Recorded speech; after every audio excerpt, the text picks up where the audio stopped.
Shalom semuanya yang dikasih Tuhan Yesus. Kembali dalam renungan singkat saya hari ini.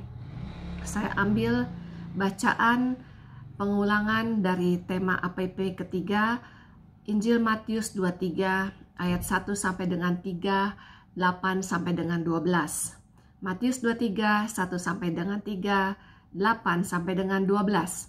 Kita baca. Maka berkatalah Yesus kepada orang banyak dan kepada murid-muridnya. Katanya, ahli-ahli Taurat dan orang-orang Farisi telah menduduki kursi Musa. Sebab itu turutilah dan lakukanlah segala sesuatu yang mereka ajarkan kepadamu. Tetapi janganlah kamu turuti perbuatan-perbuatan mereka. Karena mereka mengajarkannya tetapi tidak melakukannya. Tetapi janganlah kamu disebut rabi, karena hanya satu rabimu dan kamu semua adalah saudara. Dan janganlah kamu menyebut siapapun bapa di bumi ini, karena hanya satu bapamu, yaitu Dia yang di surga. Janganlah pula kamu disebut pemimpin, karena hanya satu pemimpinmu, yaitu Mesias. Barang siapa terbesar di antara kamu, hendaklah ia menjadi pelayanmu. Dan barang siapa meninggikan diri, ia akan direndahkan. Dan barang siapa merendahkan diri, ia akan ditinggikan. Demikianlah firman Tuhan.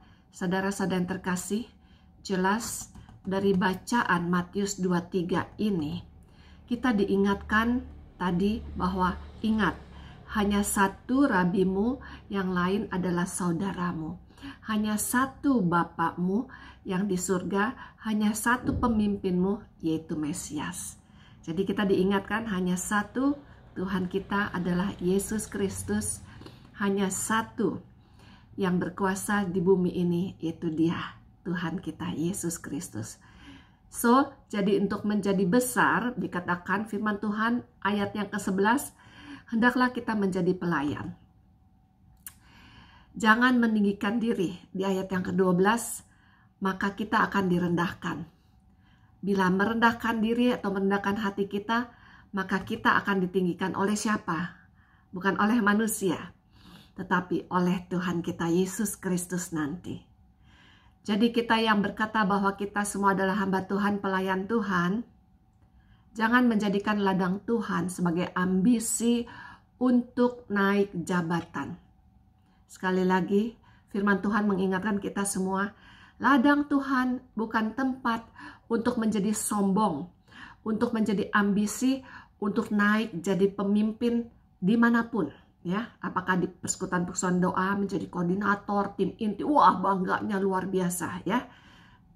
Tetapi pelayan Tuhan, hamba Tuhan, haruslah kedudukan paling rendah dalam tanda kutip, yaitu rendah hati, melayani semua golongan, tidak pilih-pilih, tidak klik-klikan. Kenapa? Karena Yesus adalah pelayan kita yang sejati. Saya katakan yang sejati, tidak ada pelayan sejati yang lain. Manusia nggak ada yang sejati ya. Kenapa? Karena Dia sudah melayani setiap manusia, nggak pandang bulu. Bahkan Dia cari yang makhluk-makhluk yang dihina, disingkirkan, dikucilkan, bukan yang kaya raya. Yesus sudah melayani semua macam-macam jenis manusia. Kalau saya tampilkan gambar di sini adalah manusia yang berwarna-warni ya. Nah, Dia pun melayani saya, melayani Anda. Oleh sebab itu kita yang sudah dilayani, kita mengembalikan kasih Tuhan ini karena Dia sudah melayani kita.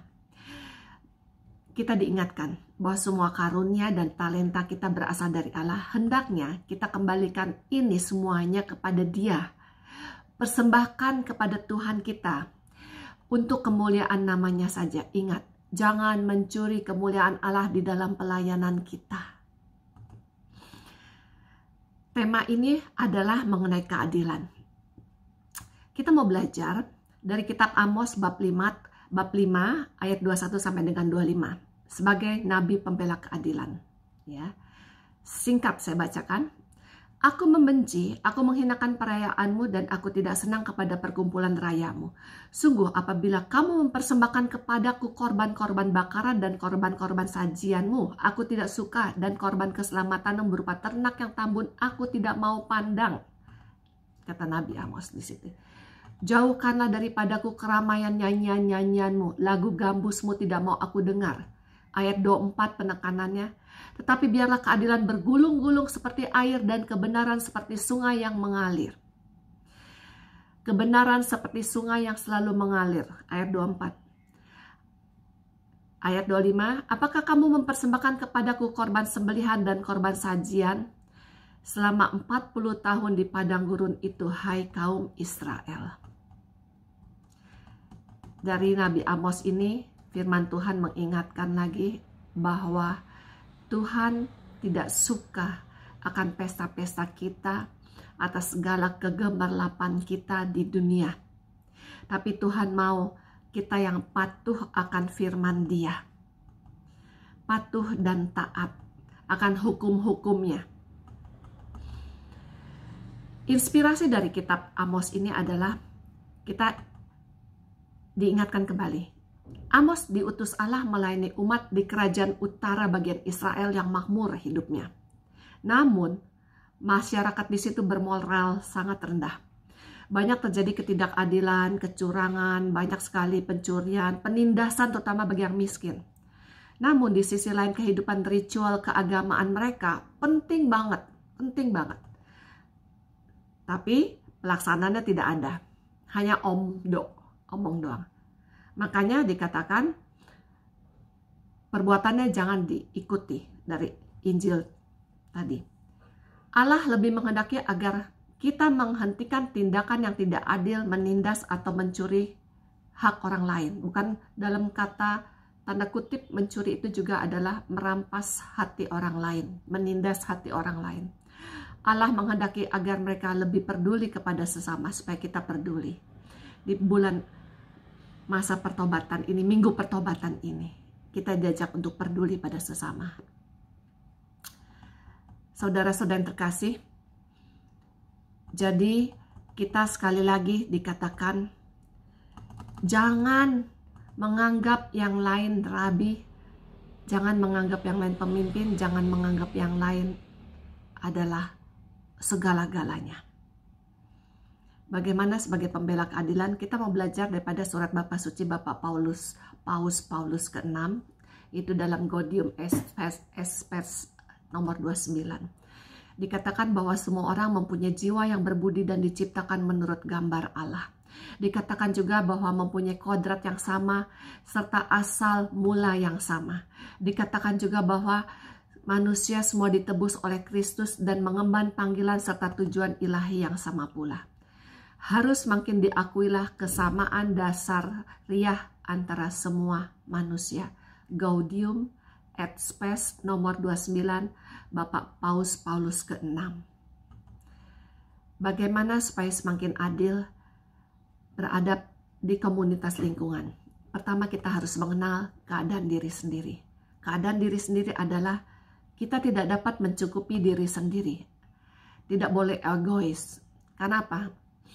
Diri sendiri itu banyak maunya, ya, manusia itu banyak maunya. Jadi tidak boleh egois.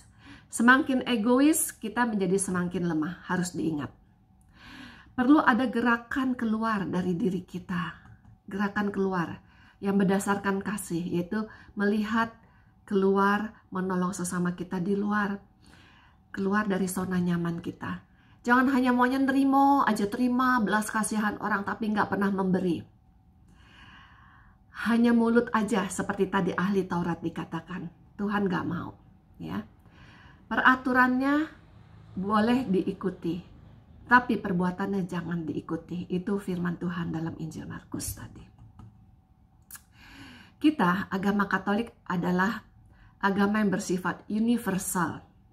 Karena kata Katolik itu dalam Wikipedia dikatakan sifat dalam bahasa Yunaninya adalah katolikos. Artinya universal, ya. Jadi harus terbuka, menyeluruh, tersebar ke seluruh dunia. Gereja Katolik diinspirasikan oleh Santo Ignatius Antioquia dan Santo Cyrillus. Yaitu harus terbuka untuk semua lapisan umat, nggak pandang yang kaya aja, tapi yang miskin diperhatikan. Segala tingkat sosial, ekonomi, pendidikan, fisik, dan yang berkebutuhan khusus.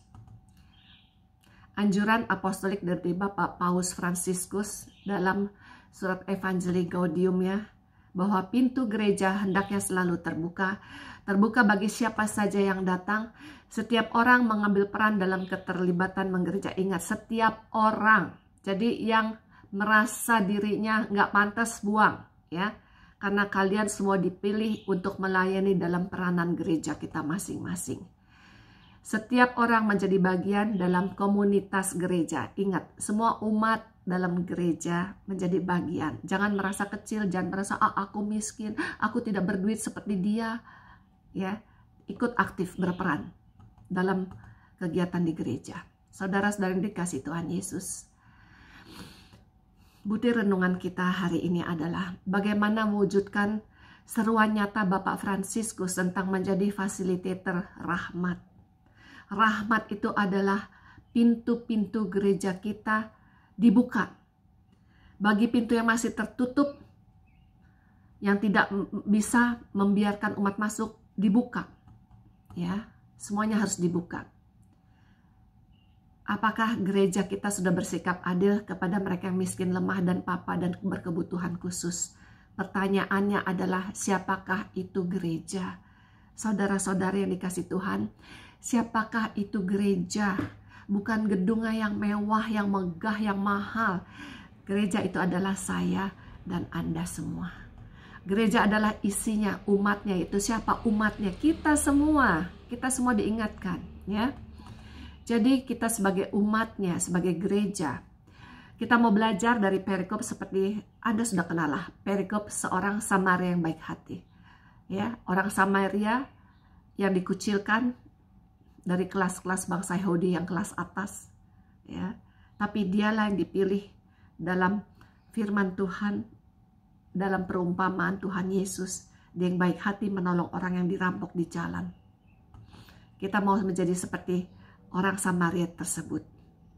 Walaupun kita dikucilkan, kita tetap lakukan kebaikan. Kita bangkit, yuk kita bangkit. Dalam suasana seperti ini, wabah corona, kita bangkit ya. Dengan cara apapun kita bisa menolong sesama lewat media seperti ini ya. Kita mau juga melayani seperti Tuhan Yesus melayani, tidak pilih-pilih, tidak pandang bulu. Dan ingat akan pembalasan Allah. Dikatakan, bila engkau dikutuk seseorang dalam duka nestapanya, niscaya permohonannya didengarkan oleh penciptanya. Jadi jangan pernah menindas orang lain, ya. Jangan pernah menindas orang lain. Karena dikatakan, bila engkau dikutuk seorang dalam duka nestapanya, kalau orang yang kita tindas mengadu kepada Tuhan, habislah kita. Saudara-saudara dikasihi, kita ingat Amsal 14 ayat 31 dikatakan, siapa menindas orang yang lemah menghina penciptanya, tetapi siapa menaruh belas kasihan kepada orang miskin memuliakan dia, memuliakan Tuhan. Jadi jangan pernah menindas orang lain. Kebalikannya, buatlah diri kita disayangi oleh umat dan rendahkan diri kita di hadapan para pembesar. Amsal 28 ayat 27 penutup, siapa memberi kepada orang miskin tak akan berkekurangan, tetapi orang yang menutup matanya akan sangat dikutuki. Saudara yang dikasihi, jangan menutup pintu gereja, ya. Mazmur 140 ayat 12 atau 13 juga dikatakan, aku tahu bahwa Tuhan akan memberi keadilan kepada orang tertindas dan membela perkara orang miskin. Pertanyaannya, siapakah sesama kita saat ini? Semuanya, ya. Jadilah pembela keadilan, keluar melayani sesama ciptaan Tuhan. Tuhan Yesus memberkati.